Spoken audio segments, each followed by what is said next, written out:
السلام علیکم ورحمۃ اللہ وبرکاتہ. بسم الله الرحمن الرحیم. ټول تعریفونه د رب ذوالجلال د پاره چې خالق او مالک او پروردگار د کل عالم دی، او درود پاک په حضرت محمد صلی الله علیه وسلم باندې. امید د رب ذوالجلال نه ساتم چې تاسو برو جوړ په صحت با برابر یې. الله جل شانهم د دنیا او آخرت ټول خوشحالی نصیب کا. محترمو، نن ما تاسو د فارا یو ډیره عظیم الشانه او ډیره مجربه طاقتور وظیفه د قرآن پاک وظیفه، یعنی د قرآن پاک د یو عظیم صورت چې ډیر بابرکته او د الله جل شانه په وحدانیت کې کم صورت ته د هغې وظیفه ډیره مجربه طاقتور وظیفه تاسو د فارا راوړې ده او تاسو ته یې پیش کومه. دې صورت ته ډیر لوی شان او فضیلت حاصل دی. محترمو، د دې صورت فضیلت دا دی، یعنی د قرآن پاک د دریمې حصې برابر، یعنی څوک یو ځل دا صورت مبارک ووایي، تلاوت یې وکړي، د دا داسې دی په ثواب کې لکه د چې 10 سپارې تلاوت وکړو. نو محترمو، دغه صورت ته ډېر زیات فضیلت او برکت حاصل دی. نو دا صورت وظیفه تاسو د پاره ما راوړې ده.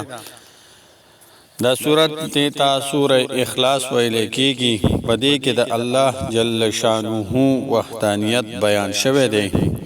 د الله جل شانه د وحدانیت د وجنا دې ته دا فضیلت هم حاصل دی چې څوک درې ځله دا صورت مبارکه ووایي، تلاوت یې کړي، دا داسې دی په ثواب کې لکه د چې ټول قرآن شریف تلاوت کو 10 سپارې.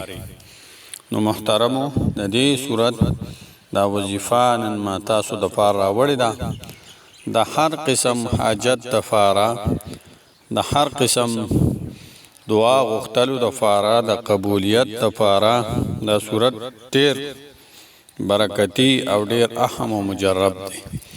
محترم، څه مشکلات وي، دنیاوي مشکلات وي، سړي ته پیش وي، نو د هغې د حل کېدو د پاره دا صورت ډیر برکت او فضیلت والا صورت دی. محترمو، راځو د دې وظیفې طرف ته. دا وظیفه په څه طریقه باندې کول وي، طریقې کار یې څه دی.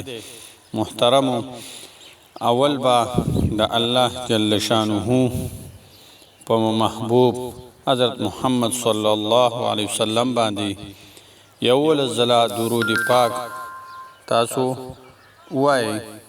یول ځله درود پاک په نبی علیه الصلاۃ والسلام باندې به وایي. بهترین درود شریف چې کوم دی هغه درود ابراهیمی دی، یعنی د مانځه والا درود شریف دی.